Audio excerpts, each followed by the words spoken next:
कल यानी कि यस्टरडे शुक्रवार गुड फ्राइडे हमने पूरे दुनिया ने मनाया, सुना, देखा, समझा, जिसके चलते एक संदेश, वो चाहे न्यूज़ चैनल वाले हों या फिर इसके बाहर के लोग हों, हिंदू, मुस्लिम, सिख, ईसाई, बुद्धिस्ट, जैन, विश्व का एक भी जात या जाति ऐसा नहीं है जो प्रभु यीशु के उस बलिदान को, त्याग को, सैक्रिफाइस को, मृत्यु को ना जानता हो। क्योंकि विश्व का, आज से 2000 साल पहले विश्व का सबसे शक्तिशाली राष्ट्र रोम, उस रोम ने, उस वक्त की सरकार ने यीशु को क्रूस पे मारा था। कुछ अज्ञानी शास्त्री फरीसियों की, शब्द को ठीक से सुनो, मूर्खता के चलते पौलुस कहता है कि अगर मसीह को जानते तो क्रूस पे ना चढ़ाते। दोस्तों, मैं कहना क्या चाह रहा हूं, न्यूज़ रिपोर्टर्स इस बात को जानते हैं। हमारे देश के प्रधानमंत्री जी नरेंद्र मोदी जी, उनके भाषण में कल प्रभु यीशु का जिक्र हुआ है। विश्व का ऐसा कोई नेता, ऐसा कोई राजा और ऐसा कोई रंग या कोई आदमी नहीं होगा जो प्रभु यीशु के उस बलिदान को ना जानता हो।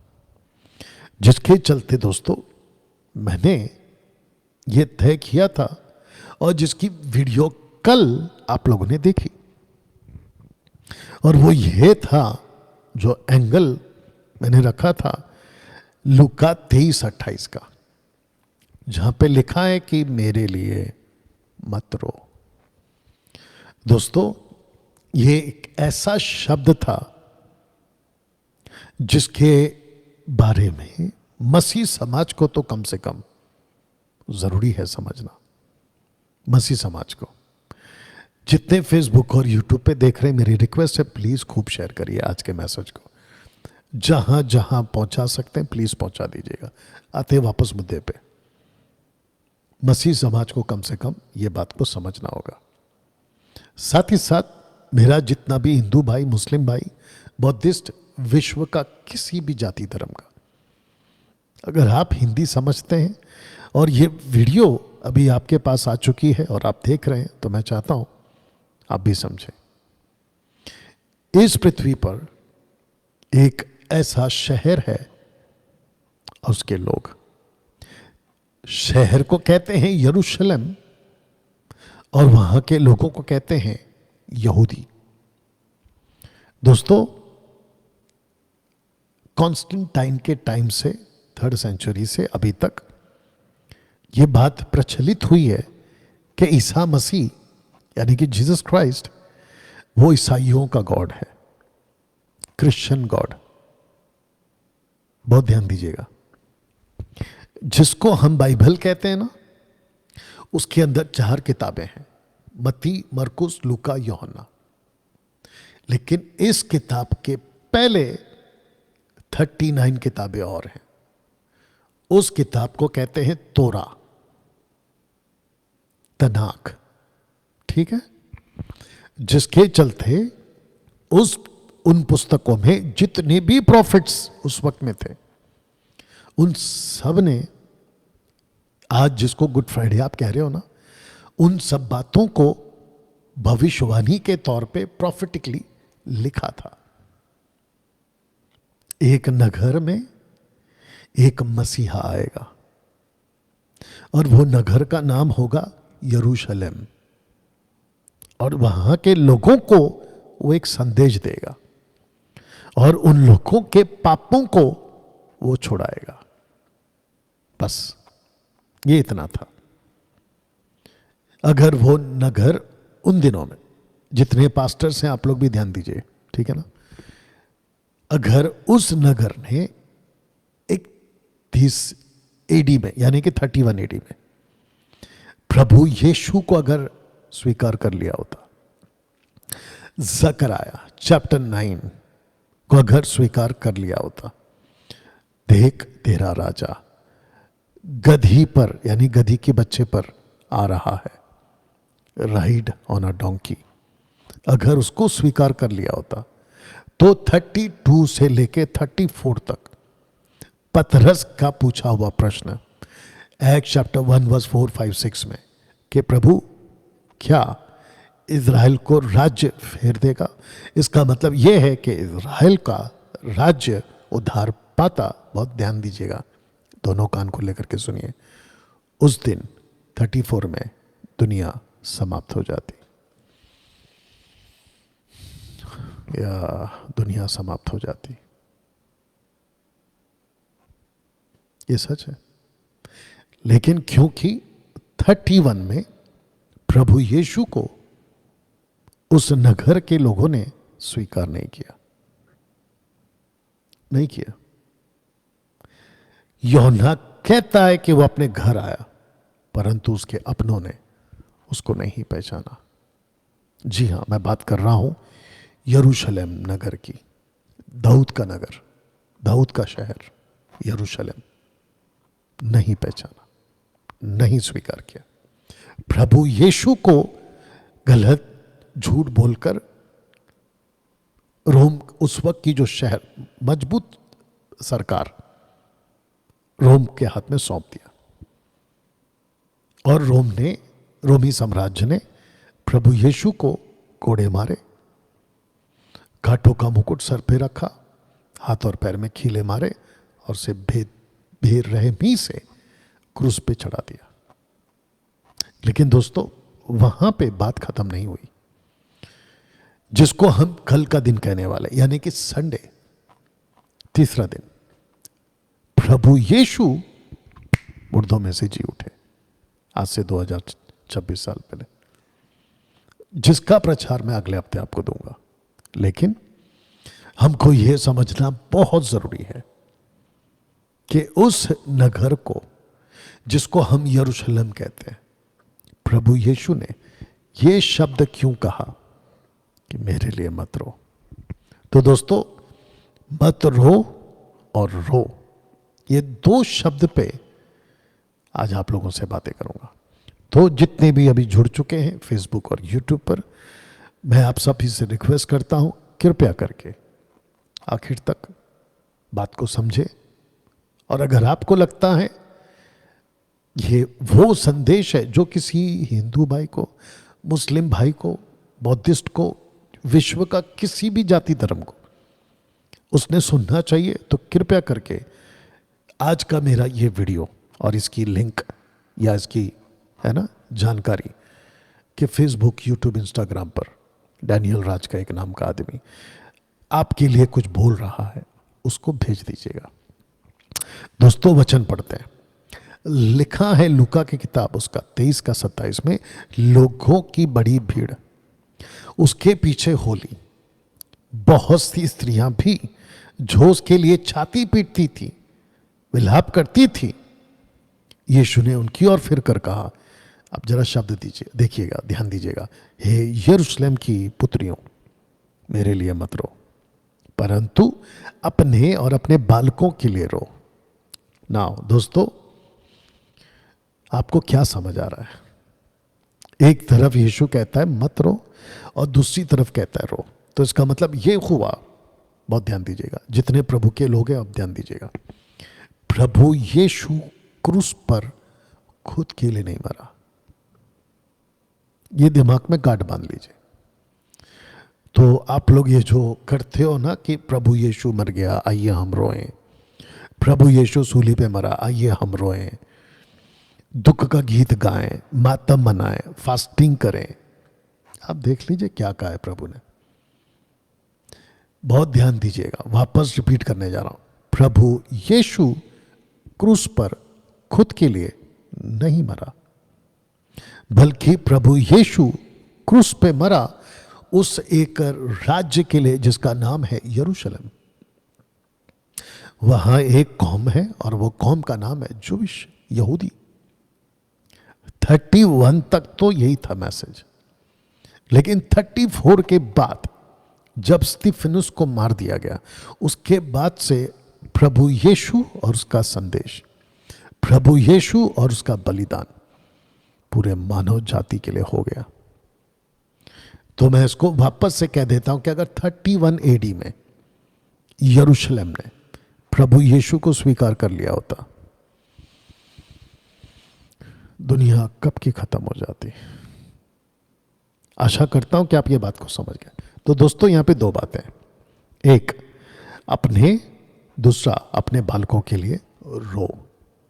प्रभु यीशु ने साफ मना किया, मेरे लिए मत रो। तो इसका मतलब यह हुआ कि जो चर्चों में उदासी के गीत गाए जाते हैं, दुख के गीत गाए जाते हैं, वो गाने से बेहतर खुद आंसू बहा बहा कर प्रभु यीशु मरा ऐसे बोलने कर और करने से बेहतर आप खुद के लिए रोइए। फॉर योर सेल्फ, खुद के लिए रोइए। क्योंकि उस वक्त जूइश को कहा था दो बातें, खुद के लिए और अपने बालकों के लिए। अभी रखूंगा मैं। आज अगर आपको पता ही नहीं है कि वो मसीहा जो एक राज्य के लिए आया था, एक शहर के लिए आया, एक जाति के लिए आया था, वही प्रभु यीशु मुझे क्यों मिल गया, मुझ तक क्यों आ गया, भारत तक क्यों आ गया और विश्व के एक एक कोने तक क्यों चला गया। मैं समझता हूं कि प्रभु यीशु का बलिदान तब जाके सक्सेस और कामयाब होगा। या तो क्यों कहा था रो, यरूशलेम की पुत्रियों को रोने को क्यों कहा था और क्यों कहा यरूशलेम की पुत्रियों।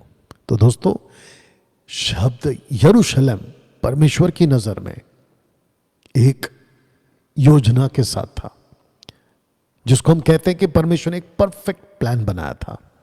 आइए पहला पढ़ते हैं 122 का 6 भजन संहिता।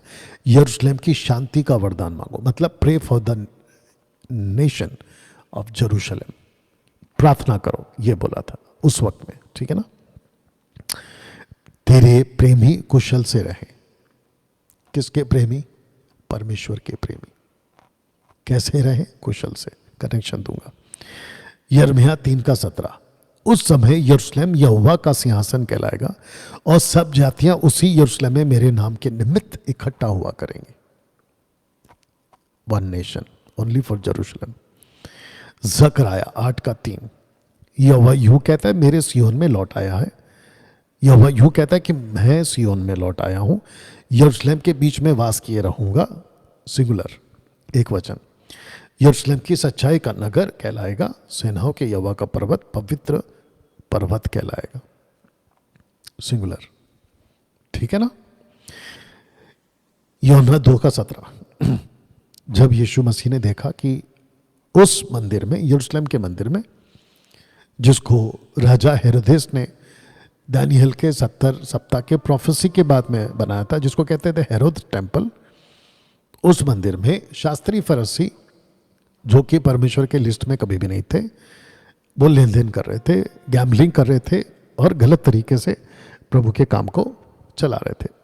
तब प्रभु ने रस्सी का कोड बनाकर उन सबको मार भगाया था। उस वक्त में ये बात आई, उसके चेलों को स्मरण आया कि लिखा है कि तेरे घर की धुन मुझे खा जाएगी। ये कहाँ लिखा है? भजन संहिता 69 का 9 में। अब दोस्तों चेलों को क्या पता चला? यीशु की तड़प, यीशु का पैशन और यीशु का गुस्सा किसके लिए? एक राष्ट्र के लिए, यानी कि एक नेशन के लिए जिसका नाम है यरूशलेम, और वहां के लोगों के लिए जिसका नाम है जूश, इज़राइल भी बोल सकते हैं आप। दोस्तों जानते हो आप, प्रभु यीशु ने खुद को मंदिर से जोड़ा था, यरूशलेम के मंदिर से। यूहन्ना 2 का उसी के नीचे लाइन में यीशु ने उनको उत्तर दिया कि इस मंदिर को ढा दो और मैं उसे 3 दिन में खड़ा कर दूंगा। यीशु ने खुद को मंदिर के साथ जोड़ने का कारण और वजह, अगर कोई मसीह बनने के बाद अगर नहीं समझा ना, तो उसका मसीह होने का कोई अर्थ नहीं रहेगा। यीशु मंदिर का सिर है और पूरा मंदिर उस सिर का देह है, बॉडी है। और पौलुस कहता है दो लोगों को, जूस, मैसियानिक जूस यानी कि यहूदी और अन्य जाति, या फिर उस वक्त के जो लोग मूर्ति पूजक थे उनको, ये दो ग्रुप को कहता है। क्या कहता है पता है? कि तुम यीशु का मंदिर हो ना। दोस्तों, क्यों यरूशलेम रखते हैं आपके बीच में? और जितने जुड़ चुके हैं फेसबुक और यूट्यूब पे, वापस से याद दिला दो, शेयर करते जाए। जितने एडमिन्स हैं, मसीह मंथन बैठक के जितने पास्टर्स हैं, लीडर्स हैं, कृपया करके शेयर करते जाइए, ठीक है ना दोस्तों? यरूशलेम क्यों? इसका कनेक्शन डैनियल के उस प्रोफेसी से है जो गैब्रियल ने डैनियल को दिया, या ठीक है ना? डैनियल की पुस्तक 9वां अध्याय वचन 24, 25, 26, 27 आपके बीच में रखूंगा। जब डैनियल दर्शन को देखता है, बातों को देखता है, स्वर्गदूत उससे जब बातें करता है, तो उसका इंग्लिश और हिंदी शब्द रख रहा हूं कि वो ऐसे आपको पढ़ना है। उसको कहते हैं मेटाफोरिकल, मेटाफोरिकल, जिसका हिंदी शब्द है रूपात्मक। रूपात्मक, नॉट लिटरली, मतलब वास्तविक में नहीं लेना है, लेकिन रूपात्मक तौर पे, सिंबॉलिक, मेटाफोरिकली, ठीक है ना? ना दोस्तों, 70 सप्ताह दानियल को कहा था कि तेरे लोगों के लिए और तेरे नगर के लिए। तो मैंने नगर का मतलब आप उस तरफ देख सकते हैं कि यरूशलेम का चित्र रख दिया। 70 सप्ताह को आप 3 भागों में बांटेंगे। पहला है 7, फिर है 62 और लास्ट में है 1। दोस्तों, ये चित्र और जो कुछ आपको दिख रहा होगा, पॉज करके आप लोग देख लेना बाद में। 457 BC में डिक्री आया था, मतलब आदेश आया था कि मंदिर बनेगा। 27 AD में प्रभु यीशु का बपतिस्मा हुआ। 31 AD में यीशु को क्रूस पे मार दिया इसी नगर ने, यरूशलेम के लोगों ने, यानी कि उस टाइप के लोगों ने। 34 में स्टीफन की मौत हो गई, देख लीजिएगा। और उसके बाद दोस्तों, एक ऐसा वचन जो दानियल को कहता है 2300 दिन, 2300 डेज, जिसको आपको जोड़ना होगा ईयर्स में, यानी कि वर्षों में, या आपको वर्षों में जोड़ना होगा। तब जाकर आपको पता चलेगा कि 1844 में यह प्रोफेसी कंप्लीट होना चाहिए था। लेकिन अगर अभी तक दुनिया खत्म नहीं हो रही है, उसके पीछे की वजह एक ही है कि एक राष्ट्र अभी तक मन नहीं फिरा रहा है, और वो राष्ट्र का नाम है इज़राइल। यरूशलेम, इज़राइल अभी तक मन नहीं फिरा रहा है। तो जिसके चलते प्रभु वेट कर रहा है, धीरज रखा हुआ है, क्योंकि उसकी प्रतिज्ञा है इसी राज्य के लिए, दाऊद के घराने के लिए। उसके बीच में जो देह है, बॉडी ऑफ क्राइस्ट, कलीसिया, वो बच रही है, तैयार हो रही है, उसको एजुकेट किया जा रहा है, जिसके प्रयास में अभी आप और हम जी रहे हैं। आशा करता हूँ समझ गए। ये कुछ और भी आपको फिगर्स रखे मैंने समझने के लिए। अब बात करते हैं वचन की। कहाँ लिखा है? 24 को पढ़ते कि तेरे लोगों और तेरे पवित्र नगर यानी कि यरूशलेम के लिए 70 सप्ताह ठहराया गया। 70 सप्ताह को आपको 3 भागों में बांटना है, और 70 सप्ताह को जब आप काउंट करोगे तो आपको गिनना है 490 साल। ठीक है ना? इस कैलकुलेशन को, इस स्टडी को और भी गहराई से हम बाइबल कॉलेज में देते हैं। तो जिसको ऐसी गहराई की बातें और भी बहुत सारी बातें, मैं आपका वेलकम करता हूं, मुंबई बुलाता हूं, आइए और 5-7 दिन में बैठकर सीखिएगा। दोस्तों, 70 सप्ताह का जो आखिरी हफ्ता है, उस तरफ वाला एक लास्ट वीक, वो सबसे इंपॉर्टेंट है, सबसे इंपॉर्टेंट। ठीक है ना? तो मैं चाहता हूं कि आपके बीच में एक चित्र रखूं, और वो चित्र ये है कि मरियम, जिसको बाइबल कहती है कि कुंवारी गर्भवती होगी, आपके बीच में रख दे रहा हूं। आइज़ाया चैप्टर 7 एंड वर्स 14, या शायद 7 का 14। इस कारण प्रभु आप ही तुमको, यानी कि यहूदियों को, एक चिन्ह देगा। यहूदियों को एक चिन्ह। दोस्तों, और जितने मेरे मुस्लिम भाई हैं, आप लोग भी प्लीज सुनिए, गड़बड़ मत करिएगा, ठीक है ना। ये जो औरत है, ये एक सिंबॉलिक लैंग्वेज के तौर पे बात आ रही है। अदन की वाटिका में जिस औरत के पेट में मैं अपना बीज लाऊंगा, सीड, बीज, ठीक है ना, ये वही कनेक्शन है। परमेश्वर ने, जिसको कहते कि जब पहला आदम फेल हो गया तो दूसरे आदम को मैं लाऊंगा, और एक औरत के द्वारा। या पुरुष और स्त्री के संबंध से बच्चा होता है, ये लॉजिक लगाकर इस घटना को कैंसल, बकवास मत बोला करो। बात को समझना, खास करके मैं मुस्लिम भाइयों से कह रहा हूं, ठीक है ना। ये सब कुछ योजनाबद्ध, सब कुछ परमेश्वर के प्लान में था। ये वचन बताता ना। दोस्तों, 9 का 6 पढ़ते हैं कि हमें एक पुत्र दिया गया। पुत्र, अगर आप देखोगे ना, पुत्र बोला है, बालक नहीं बोला है, पुत्र बोला है। ये वही पुत्र है जिसको आप यीशु बोलोगे। यह पुत्र बनता है मसीहा, तो आप उसको मसीह बोलोगे। लेकिन यही पुत्र और मसीह जी उठने के बाद बनता है प्रभु, तो आप उसको प्रभु यीशु बोलोगे।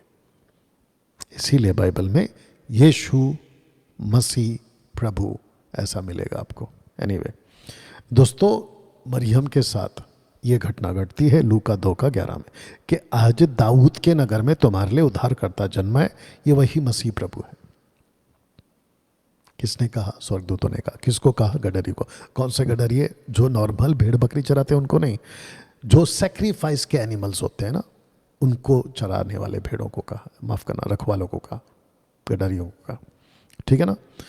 तो मरियम ने यरूशलेम के लिए, उस नगर के लिए एक बालक को जन्म दिया, बेटे को जन्म दिया, जिसका नाम है यीशु।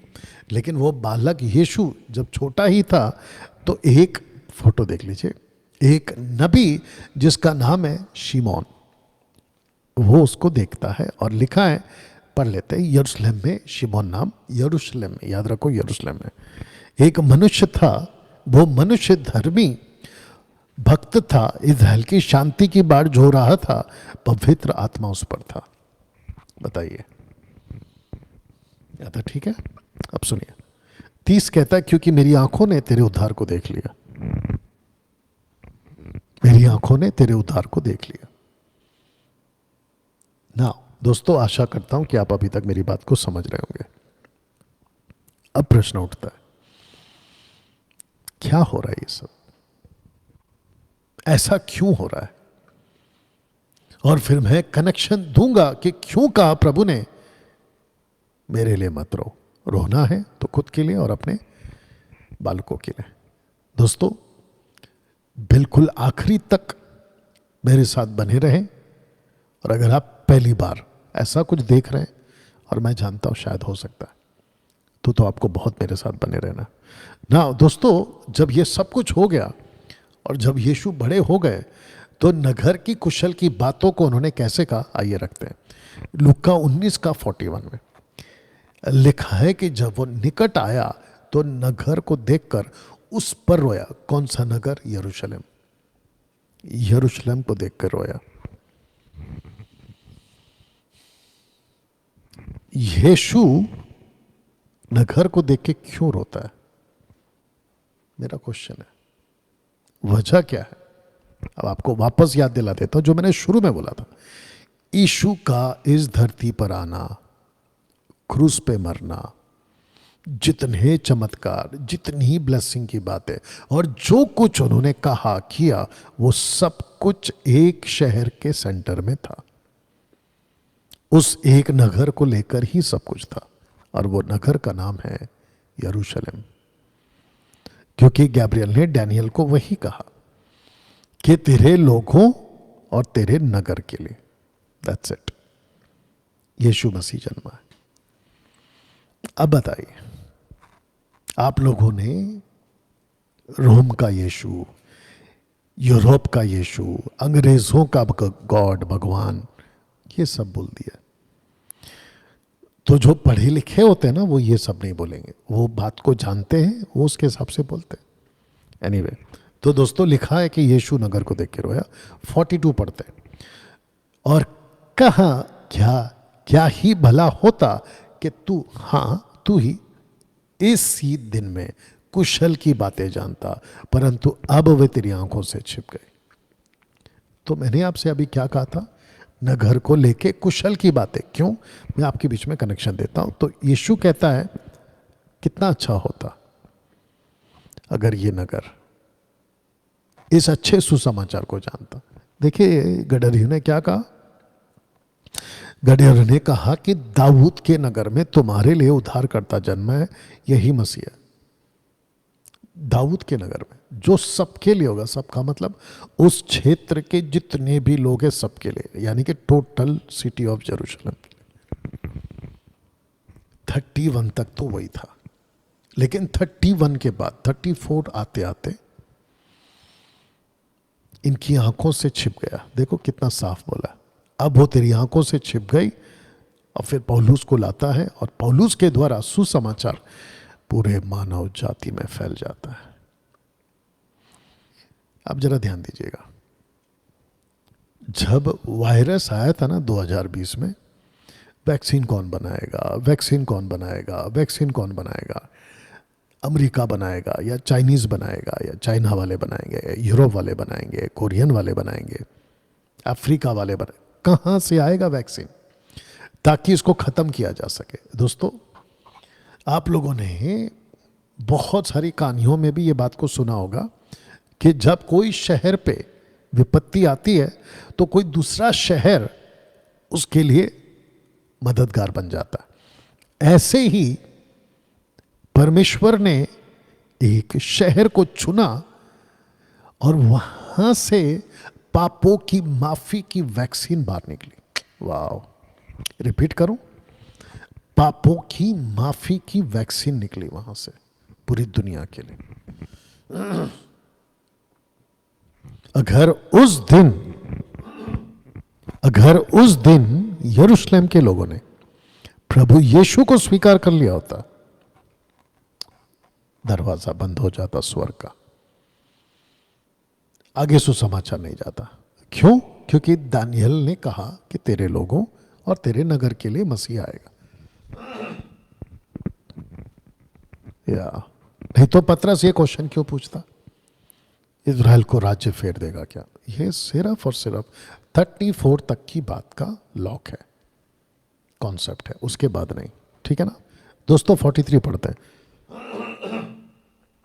क्योंकि वे दिन तुझ पर आएंगे कि तेरे बैरी मोर्चा बांधकर तुझे घेर लेंगे और चारों ओर से तुझे दबाएंगे, तुझे और तेरे बालकों को जो तुझ में है मिट्टी में मिलाएंगे और तुझमें पत्थर पर पत्थर भी ना छोड़ेंगे, क्योंकि तूने वह अवसर, अब जरा सुनो, क्योंकि तूने, याद रखो सिंगुलर चल रहा है, अभी भी एक शहर चल रहा है, अवसर जब तुझ पर कृपा दृष्टि की गई, शब्द को पढ़िए, ना पहचाना, ना पहचाना। अगर पहचान लेते ना तो सुसमाचार आगे फैलता। पहला कुरिन्थियों 2:8 में पौलुस ने यही कहा, क्योंकि संसार के हाकिम में से किसी ने नहीं, हाकिम मतलब जूश, उस वक्त के इजरायली, नहीं पहचाना, क्योंकि यदि जानते तो तेजों में प्रभु को क्रूस पे ना चढ़ाते। अब यहां पे प्रभु शब्द यूज किया उसने, यानी यूड है वाव है, ट्राइयून गॉड का सेकंड पर्सन, यानी प्रभु यीशु। दोस्तों अभी तक ठीक है? तब सारी दुनिया एक तरफ और ये नगर एक तरफ। देख लीजिए, फिलिस्तीन इसी मंदिर को लेकर, इज़राइल इसी मंदिर को लेकर, और 2000 साल पहले जो संदेश निकला था इसी मंदिर से निकला था। अब दोस्तों आपके मन में भी प्रश्न उठा होगा कि यह मंदिर इतना विशेष क्यों है, इसकी महत्वता बाइबल में, और आप अभी बात कर रहे हो डैनियल भाई क्यों है, तो उसकी वजह दाऊद राजा है। उसकी वजह दाऊद राजा है। दूसरा शमूएल 7 का पूरा पढ़ लेना, 13-14 तक तो पढ़ ही लेना। इस मंदिर को, इस शहर को, इस नगर को जिसको यरूशलेम कहते हैं, उस वक्त के जो लोग कहते हैं, इस एक आदमी के चलते जिसका नाम है राजा दाऊद, परमेश्वर ने इससे वादा किया था कि मैं तुझे, तेरे वंश को और तेरे शहर को, तेरे घर को प्रोटेक्ट करूंगा, बचा के रखूंगा, संभाल के रखूंगा, और तेरे ही द्वारा, तेरे राज्य, तेरे परिवार से, तेरे गोत्र से, द ट्राइब ऑफ जूडा, यहीं से मैं अपना मसीहा लाऊंगा जो तेरे लोगों के लिए होगा। तो दोस्तों जिस शहर को इतना प्यार किया इस आदमी के द्वारा, जिस शहर को इतनी इज्जत दी, जिस नगर को इतना प्यार करा, आगे रखूंगा मुर्गी जैसे अपने बच्चों को संभालती ऐसे, तो फिर प्रश्न उठता है कि उसी शहर को, उसी मंदिर को जिसको कहते हैं कि राजा king Nebuchadnezzar destroyed the temple of Jerusalem in 587 to 586 BC, या बिफोर क्राइस्ट, इस आदमी के द्वारा नाश क्यों किया? क्योंकि परमेश्वर ने दाऊद को बिल्कुल साफ कहा था कि अगर तुम या तुम्हारा पूर्वज या तुम्हारे बच्चे मेरी इच्छा के अनुसार अगर नहीं चले, मैं किसी और के हाथ में तुमको दे दूंगा। और ये इतिहास गवाह है, इजरायली जब जब गलत काम करती थी तो परमेश्वर उनको किसी के हाथ में छोड़ देता था। वो सताए जाते थे, मारे जाते थे, पश्चाताप करके जब लौट कर आते थे तो फिर प्रभु माफ कर देता था। तो इस शख्स को सिर्फ और सिर्फ एक साइड का ट्राइब जिसको कहते हैं सदर्न किंगडम के लिए, यानी कि जूडा एंड बेंजामिन के लिए, यरूशलेम के नगर के लिए, उनके लोगों के लिए इस आदमी को, नबूकदनेस्सर को रखा ताकि वो उनको पूरी तरह से कब्जा कर ले 70 साल के लिए। आपने ठीक सुना, 70 साल के लिए कब्जा कर ले। मंदिर फूंक दिया, शहर फूंक दिया और सबको बंदी बनाकर लेकर गए। और जब इजरायली, यानी कि पर्टिकुलरली वो दो ग्रुप, जूडा एंड बेंजामिन, क्योंकि बाकी 10 ट्राइब जो है उसको तो अशीरियंस लेकर चले गए नॉर्थ साइड में, नॉर्दर्न किंगडम बोलते हैं उसको। साउथ में ये लोग आ गए, ये 2 ग्रुप। जब इन्होंने पश्चाताप किया, जब माफी मांगी, और लिखा है कि जब कुछ ही दिन बचे थे डैनियल चैप्टर 8 में, चैप्टर 9 में, तब गैब्रियल आता है। तब जाके आपने ये वचन खूब पढ़ा होगा, यिर्मयाह 29:11। इसी नगर के लिए ये बातें बोली गई थी कि जो कल्पनाएं मैं तुम्हारे विषय में करता, not northern kingdom, only for southern kingdom. Total Israel में से 10 गोत्र को तो परमेश्वर ने वैनिश कर दिया, मतलब उनको खत्म करवा दिया अशीरियंस के हाथ में, लेकिन उसने एक नगर को बचाया जिसका नाम है जूडा। ये आपको पता होना चाहिए। तो यिर्मयाह 29:11 सिर्फ और सिर्फ उस वक्त के लिए और इन लोगों के लिए था। दोस्तों कैसा लग रहा है अभी तक? तब एक व्यक्ति आता है जिसका नाम है एजरा, और वो मंदिर को बनाता है। तब जाकर प्रभु ने कहा था, वचन को पढ़ लीजिएगा कि हे यरूशलेम, हे यरूशलेम, तू जो भविष्यवक्ताओं को मार डालता है, जो तेरे पास भेजे गए उन्हें पथरवाह करता है। कितनी बार मैंने चाहा कि जैसे मुर्गी अपने बच्चों को अपने पंखों के नीचे इकट्ठा करती, वैसे मैं भी तेरे बालकों को इकट्ठा कर लूं, परंतु तुमने आना ना चाहा या ना चाहा। बताइए। तो दोस्तों ये कब की बात है? जब यीशु ने उसी शहर को बचाने के लिए खुद का त्याग किया। अब आपको बताते हैं कि 34 में क्या हो गया। दोस्तों 34 में एक लड़का मर गया या मार दिया गया। उस नगर के बाहर निकालकर पथरवाह करने लगे, फिर घुटने टेककर ऊंचे शब्द से पुकार कर, प्रभु ये पाप उन पर मत लगा, ये कहकर सो गया। और शाऊल उसके वध में सहमत था। शाऊल यानी कि राजा, सॉरी, संत पौल यानी कि पौलुस, या स्टीफन मर गया। 34 में इस पृथ्वी पर सुसमाचार दूसरी जगह पे फैल गया। जिस शहर के लिए सुसमाचार आया था, जिस शहर के लिए प्रभु यीशु मरे थे, जिस शहर के लिए सब कुछ त्याग दिया था, वो शहर स्टीफन को और प्रभु यीशु को मार देता। तब जाकर प्रभु ने कहा, मैं तो तुझे बचाना चाहता था, मैं तो तुझ पर कृपा करना, लेकिन मैं देखता हूं कि तू नहीं स्वीकार कर रहा। सुसमाचार फैल गया। तो इसी नगर से सारी दुनिया के लिए सुसमाचार निकला था। प्रूफ देख लीजिएगा। यरूशलेम से लेकर सब जातियों के मन फिराव का, पापों की क्षमा का प्रचार उसी के नाम से किया जाए। यरूशलेम से निकलेगा। एक्ट चैप्टर 1 वर्स 8 में क्या लिखा है? जब पवित्र आत्मा तुम पर आएगा, सामर्थ पाओगे, यरूशलेम, यहूदिया, समरिया, पृथ्वी के छोर तक। तो दोस्तों, अपने और अपने बालकों के लिए रो, ये 2 फेस में हुआ है। 70 एडी में रोम की सरकार ने 70 एडी में यरूशलेम के टेंपल को डिस्ट्रॉय कर दिया। पत्थर पे पत्थर भी ना छूटेगा जो ढाया ना जाएगा। पत्थर चिल्ला उठेंगे। अगर आपने सुना होगा तो ये वही पत्थर है। और अगर आपको ये बात नहीं पता, हिस्ट्री चेक करिएगा कि यरूशलेम में जो वॉल है ना, प्रेयर वॉल, वो साउथ का प्रेयर, जिसको कहते हैं साउथ वॉल, या माफ करना, वेस्ट वॉल, माफी चाहता हूं, वेस्ट वॉल, वेस्टर्न वॉल बोलते हैं उसको, ठीक है ना, ये सही शब्द है, वेस्टर्न वॉल। ये वही पत्थर से बना है जो 70 एडी में तोड़ दिया गया था। उसको इकट्ठा कर करके वो दीवार बनी है। तो वो वेस्ट पार्ट है मंदिर का, वेस्ट पार्ट। अब लास्ट का जो लिखा है ना, अपने बालकों के लिए रहो, तो वो कौन सा है? जो लास्ट वीक में होगा। कब होगा? एंटी क्राइस्ट के टाइम पे। आज दुनिया में जो कुछ हो रहा है वह लास्ट वीक है। अब आप बोलोगे ये लास्ट वीक का क्या कनेक्शन है? तो पहला फोटो देख लो। डैनियल ने जो प्रोफेसी करी थी ना इजराइल के लिए, यानी कि जूडा के लिए, वो 70 सप्ताह की थी, 490 साल, जिसके चलते अगर आप देखोगे 70th वीक यानी कि 70वां सप्ताह, आखिरी सप्ताह बोलोगे उसको, इंग्लिश में मैंने लास्ट वीक डाला है, उसको आपको बांटना है 2 पार्ट में। 7 साल को 2 पार्ट में बांटना है, 3.5 3.5। अगर आप पहला थिस्सलुनीके 5 का 3 पढ़ोगे तो पहला 3.5 साल का ये वचन है कि सब कुछ ठीक है। फिर पौल कहता है कि अचानक विपत्ति आ जाएगी, यानी कि अगले 3.5 साल में। तो एक है लूसीफर का क्लेश और दूसरा है महाक्लेश। एक है ट्रिब्यूलेशन और दूसरा है ग्रेट ट्रिब्यूलेशन। ये 2 पार्ट में आएगा। दोस्तों, प्रकाशित वाक्य 3 का, माफ करना, 13 का 15 पढ़ते हैं।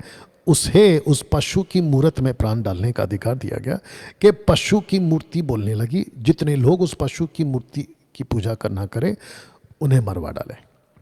अब जरा ध्यान दीजिएगा। और जितने पास्टर्स हैं, गड़बड़ मत करा करो। जो अंत की बात करते हैं, गड़बड़ मत किया करो।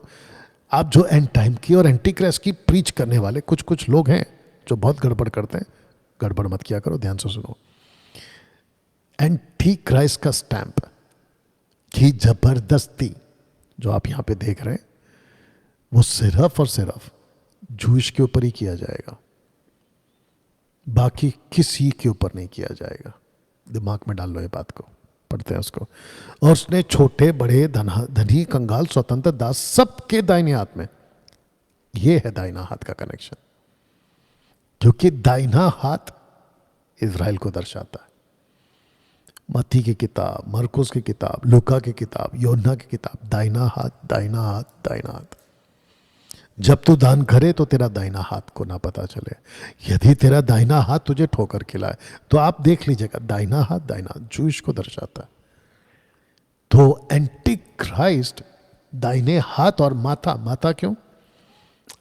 क्योंकि जो लिवाइट्स होते थे उनको अपना माथा परमेश्वर के लिए खाली रखना पड़ता था, खास करके महायाजकों को, क्योंकि वो यहाँ पे टोपी पहनते थे और एक पट्टी के साथ पहनते थे। उस पट्टी पे लिखा होता था परमेश्वर के लिए पवित्र, होली टू द लॉर्ड। अब समझ गए आप? तो ये चक्कर है, हाथ और माथा, ये जूश का कनेक्शन है। लेकिन आप लोगों ने क्या प्रचार किया अभी तक? विश्व के जितने भी जाति धर्म के लोग हैं सबको एंटी क्राइस्ट का स्टैंप, बिल्कुल नहीं। मैं आपको बताता हूं क्यों। बाकी जितने भी लोग हैं एंटी क्राइस्ट को लड्डू की तरह स्वीकार कर लेंगे, लड्डू की तरह। वो बहस नहीं करेंगे। बहस कौन करेगा पता है? जूइश करेगा। एंटी क्राइस्ट को विरोध कौन करेगा पता है? जूइश करेगा। पता है क्यों? क्योंकि जूइश आज एजुकेट हो रहा है।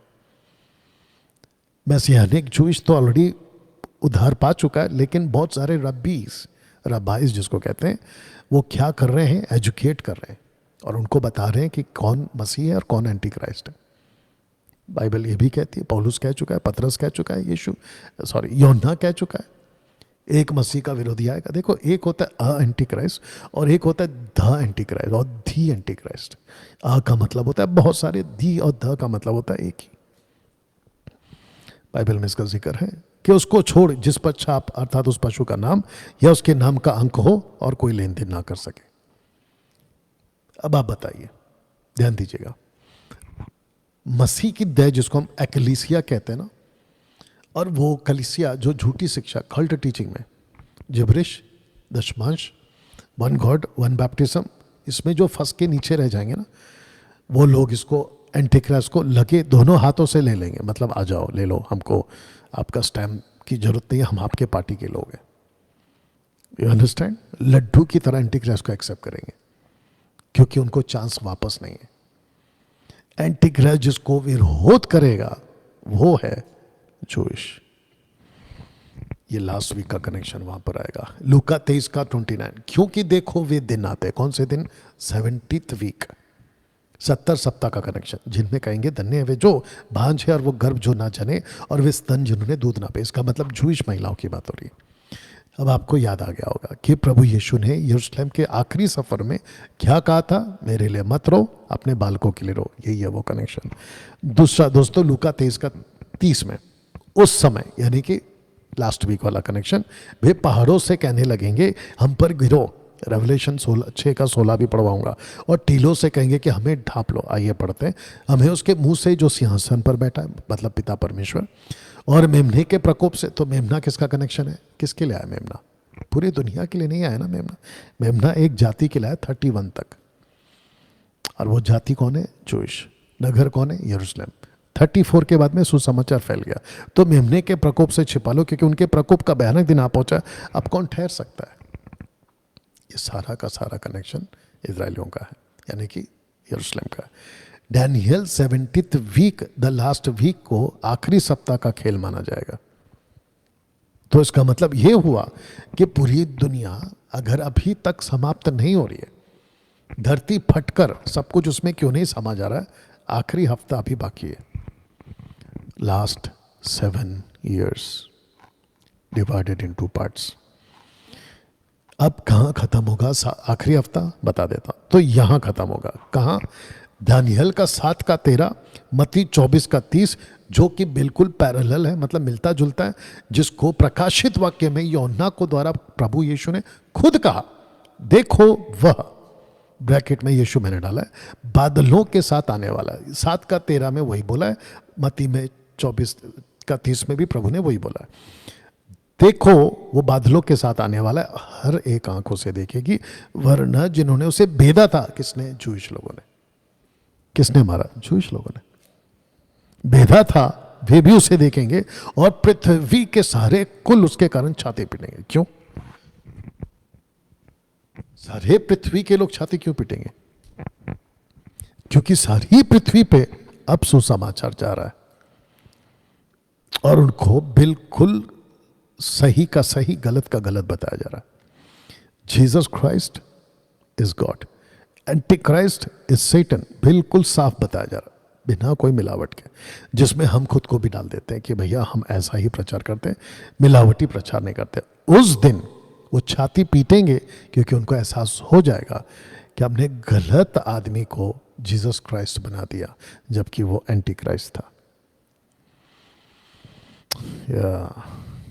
और एक बोल देता हूं, ध्यान से सुनना। रबा रबा शबा शबा बोलने वाला का पूरा ग्रुप एंटी क्राइस्ट के हाथ में चला जाएगा। पता है क्यों? मैं बताता हूं। वो जैसे ही पूछेंगे एंटी क्राइस्ट को, आप जीसस हो? वो बोलेगा यस। बोला आपको प्रूफ करके बताओ। बोला कैसे? जिब्रिश बात करो, यानी कि रबा रबा बोल के बताओ। वो तो पानी की तरह बोलेगा। उसमें फंस जाओगे तुम लोग। इसीलिए बोल रहा हूं, बाहर निकलो उसमें से, नहीं तो छाती पीटोगे। या आज सोशल प्लेटफॉर्म पे मुझ जैसे लोग आपको एजुकेट कर रहे हैं, आपको सतर्क कर रहे हैं, उसके चलते हमारी बदनामी हो रही है, वो बात अलग है। हमको अनाप शनाप बोला जाता है, वो भी अलग बात है, उससे हमको कोई फर्क नहीं पड़ता, लेकिन हम सच्चाई बोलते रहेंगे। बचना है तो बचो ना दोस्तों। फिलिपियो 7:10 को पढ़ते, क्योंकि परमेश्वर भक्ति का शोक ऐसा पश्चाताप उत्पन्न करता है जिसका परिणाम उद्धार है और फिर उसमें पछताना नहीं पड़ता। इसका मतलब है अभी रो। क्या कहा औरतों से? मेरे लिए मत रो बल्कि अपने लिए रो। तो जो रोता है, योएल की किताब में भी लिखा है, जो पीटते, आंसू बहाते, रोते पीटते, कपड़े नहीं मन को फाड़ते, पश्चाताप करो क्योंकि परमेश्वर तुम पर दया कर सकता है। दोस्तों कैसा लग रहा है अभी तक? गुड फ्राइडे पर ऐसा प्रचार मैं नहीं समझता हूं कि आपने कहीं और सुना होगा, और अगर किसी ने किया है ना, मैं उसको सल्यूट करता हूं, लेकिन अगर नहीं किया है तो आज ले लीजिएगा ना। दोस्तों वक्त को ध्यान में रखते हुए आपके बीच यरूशलेम का शहर, यरूशलेम का नगर और मंदिर वापस नीचे आने वाला है। कब? ऊपर से पढ़ते हैं प्रकाशित वाक्य उसका 21 का 1 आपके बीच में रखने जा रहा हूं। फिर मैंने नए आकाश नई पृथ्वी को देखा, क्योंकि पहला आकाश और पहली पृथ्वी जाती रही और समंदर भी ना था। अब इसके ऊपर हम बाइबल कॉलेज में सिखाते हैं कि समंदर का कनेक्शन क्या है। एनीवे, नया आकाश और नई पृथ्वी ऊपर से नीचे आएगी। अद्भुत है। फिर मैंने पवित्र नगर नए यरूशलेम को स्वर्ग पर से परमेश्वर के पास से उतरते देखा। वह दुल्हन के समान थी जो अपने पति के लिए श्रृंगार किया। ये बॉडी ऑफ क्राइस्ट है, एक्लीसिया है। ये 2 ग्रुप से बना है, जू एंड जेंटाइल से। वचन 3, फिर मैंने सिंहासन में से किसी को ऊंचे शब्द से ये कहते सुना कि देख, परमेश्वर का डेरा, टैबरनेकल, परमेश्वर का डेरा मनुष्य के बीच में है। वह उनके साथ डेरा करेगा, डुहेल करेगा, टैबरनेकल करेगा, और वे उसके लोग होंगे और परमेश्वर आप उनके साथ रहेगा, उनका परमेश्वर होगा। दोस्तों अब हम कहाँ जा रहे पता है? हम वापस मूसा के पास जा रहे। परमेश्वर ने मंदिर बनाओ, टैबरनेकल, ताकि मैं उनके बीच में रहूं। सुलेमान राजा से कहा कि मंदिर बनाओ, मैं उनके साथ रहना चाहता हूं। लेकिन उनके 490 साल के पाप ने, कौन सा पाप? शब्बात, सब्बैटिकल वीक, उसको भी हम बाइबल कॉलेज में सिखाते हैं, नहीं माना 490 साल तक। ठीक है ना? जिसके चलते शहर पूरी तरह से तबाह हो गया। मंदिर, उसके सारी सामग्री राजा नबूकदनेस्सर के पास में चले गए। लेकिन एजरा के टाइम पे मंदिर फिर बना। प्रभु यीशु के टाइम पे वो मंदिर था। प्रभु ने कहा कि इस मंदिर को ढा दो, मैं फिर से बनाऊंगा। तो वो अपनी मंदिर में आ गए। अब उसी मंदिर को वापस से हम देख रहे हैं कि परमेश्वर ऊपर से नीचे लेकर आ रहा है। दोस्तों ध्यान दीजिएगा, इस पृथ्वी को, जिसको आप कहते हैं ना अर्थ, वेनस, जुपिटर, मार्स, नेपट्यून, ये जितने भी गैलेक्सी में आपके जितने भी ग्रह हैं, इन सब के बीच जो आपका अर्थ है ना, वो चला जाएगा वचन ऊपर के हिसाब से। उसके जगह पे रिप्लेस होगा नया अर्थ, नया पृथ्वी। उस पृथ्वी को यरूशलेम बोला है। वाह, उस पृथ्वी को यरूशलेम बोला है। अद्भुत है नहीं? वचन 4, वह उनकी आंखों से आंसू पोंछ डालेगा। अब नहीं रोना है। लेकिन जब प्रभु ने कहा था कि रो, तो उसके पीछे वजह थी पश्चाताप करो। लेकिन जब आपका उद्धार हो चुका है, अब मत रो। देखो, अब उसमें आंसू पोंछ डालेगा। उसके बाद मृत्यु ना रहेगी, ना शोक, ना विलाप, ना पीड़ा रहेगी। पहली बातें जाती रहे। दोस्तों वचन 5, जो सिंहासन पर बैठा था उसने कहा कि देख, मैं सब कुछ नया कर देता हूं। फिर उसने कहा कि लिख ले, क्योंकि यह वचन विश्वास के योग्य और सत्य है। अभी मुझे नहीं पता कि कौन कौन देख रहा है फेसबुक और यूट्यूब पे, और आप कह सकते हैं कि डैनियल भाई ये क्या बकवास है। ऐसा कुछ नहीं होने वाला। तब जाकर प्रभु कहता है, और याद रखो परमेश्वर खुद कहता है कि यह सत्य है और यह विश्वास योग्य। बाकी आपकी मर्जी। तो दोस्तों, बात हो रही है पवित्र नगर नए यरूशलेम को स्वर्ग से परमेश्वर के पास से उतरते देखा। यरूशलेम नगर फिर से वापस आएगा। अब इस नगर का जो जो हिस्सा बनेगा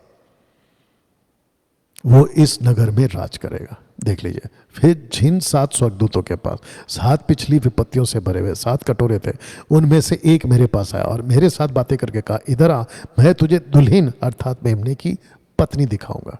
यानी कि आत्मिक भाषा है, सिंबॉलिक भाषा है, जिसको आप एक दुल्हन के तौर पे देखते हैं।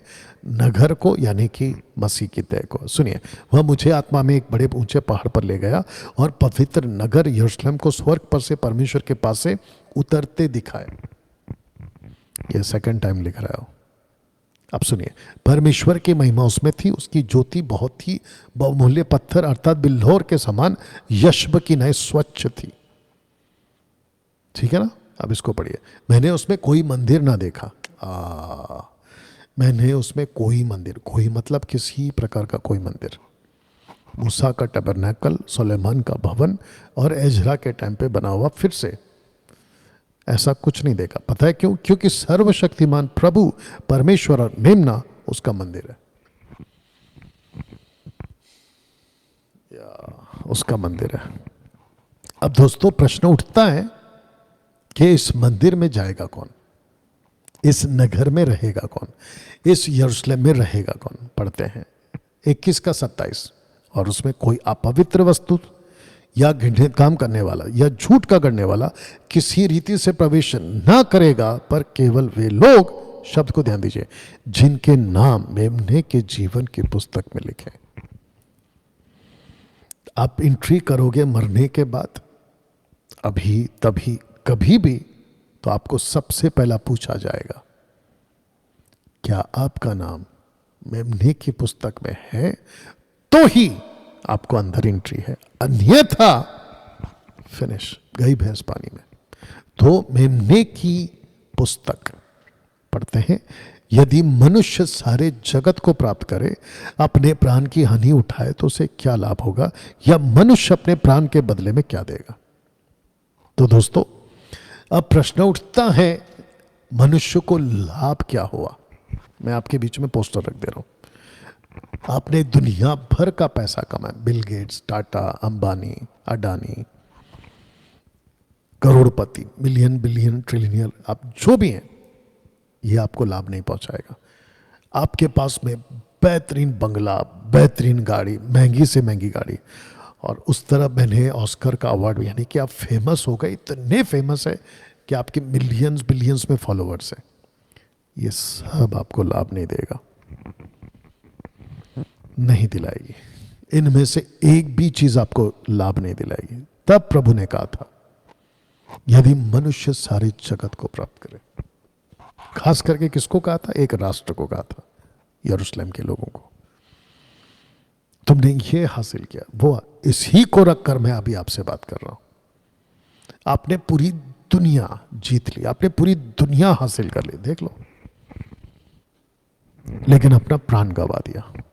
यानी कि आपका नाम जीवन की पुस्तक में नहीं है। इस वचन के हिसाब से आपको क्या लाभ है, बताइए इन सब से। तो मैं कुछ सेकंड और बात करूंगा इसी के ऊपर। आपने 70, 80, 90 साल आपने जो भी हासिल किया ना, आपको एक एग्जांपल देता हूं। धर्मेंद्र जी, जो कि अभी दुनिया से चल बसे, जा चुके, उनकी कुछ कुछ रील्स फेसबुक और इंस्टाग्राम पे आ जाती थी कि वो फार्म हाउस में सब्जी उगा रहे हैं, फार्म हाउस में डॉगी को पाल रहे हैं या उसको खेल रहे हैं, ट्रैक्टर चला रहे हैं, मतलब एक सुकून की जिंदगी जी रहे। फिर अचानक से पता चलता है कि लाखों करोड़ों का जो फार्म हाउस या जो भी उनका प्रॉपर्टी थी, आखिरी बिस्तर पे सबको अलविदा करके, कुछ ना लेकर जाते हुए ऐसे ही चले गए। अब प्रश्न उठता है कि वो पूरी की पूरी प्रॉपर्टी, वो उनका सोफा, उनका बेड, उनका डॉगी, उनका खेत, उनका ट्रैक्टर किसके पास चला गया? किसी के पास नहीं, बस ऐसे ही पड़ा होगा, वो लॉक लग गया होगा या फिर पता नहीं क्या हुआ होगा। लेकिन कम से कम धर्मेंद्र जी को मरने के बाद वो सब काम नहीं आया। ऐसे ही दुनिया के जितने लोग हैं, आप सब कुछ हासिल करते हो। देखो, जवानी एक ऐसा धोखे का जीवन है ना, यूथ्स का जो जीवन होता है ना, एक ऐसा धोखे का जीवन है, और साथ ही साथ पानी की तरफ फिसल जाता है वो एज। कब आया कब गया पता ही नहीं चलता है। ऐसा लगता है यार अभी तो मैं जवान था, और फिर देखते देखते अचानक बुढ़ापे में आ जाते हैं। ठीक है ना? उस अवस्था में, जवानी की अवस्था में, अगर आपने खुद को नहीं संभाला, in every expect I am talking, मैं हर एंगल से बात कर रहा हूं, तो भैया जिंदगी नरक हो जाएगी। हाँ, जितने यूथ्स अभी मुझे सुन रहे, देख रहे हैं, अगर आपने अपने जवानी को कंट्रोल करना या संभालना सीख लिया, और लॉजिक और कैलकुलेट करके जीना शुरू किया, तो बच गए। क्योंकि ये जो भी चित्र है ना, ये सब उसी दौर में आता है आपकी लाइफ में और फिनिश हो जाता है।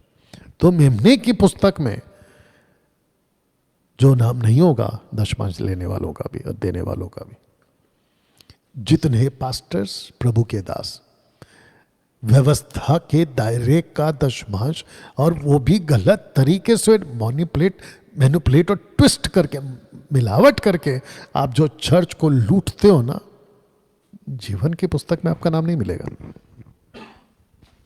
उसको भूल जाइएगा आप।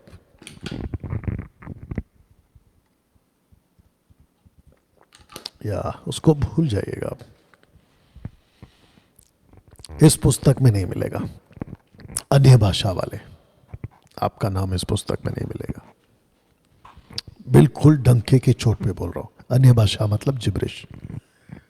और जो पवित्र आत्मा का अन्य भाषा है, ग्लोसा, वो तो पौलुस और पतरस के टाइम पे खत्म हो गया था, अब उसकी जरूरत नहीं है। मेमने की पुस्तक एक नाम का बपतिस्मा देने लेने वालों का भी नहीं मिलेगा, नहीं मिलेगा। तो दोस्तों, मैं इस पोस्टर के साथ आज की जो बातें हैं आपके बीच में रखकर समाप्त करूंगा, और वो ये है कि मत रो और रो। अगर आज आप तौबा करते हैं अपने पापों से, मन फिराते हैं, तो प्रभु कहता है एक दिन ऐसा आएगा कि मैं ऊपर से जो नया यरूशलेम फिर से लाऊंगा, उसमें तुम्हारा नाम होगा। कितनी अद्भुत बात है दोस्तों। तो मन फिराइए और अपना जीवन प्रभु को दीजिए। जितने कल्ट टीचिंग में है बाहर निकले, दशमांश जिब्रिश बाहर निकली, और अपना जीवन प्रभु में सौंपिए। तो दोस्तों, इसी पोस्टर के साथ हम प्रभु भोज में जाएंगे। तो मैं चाहता हूं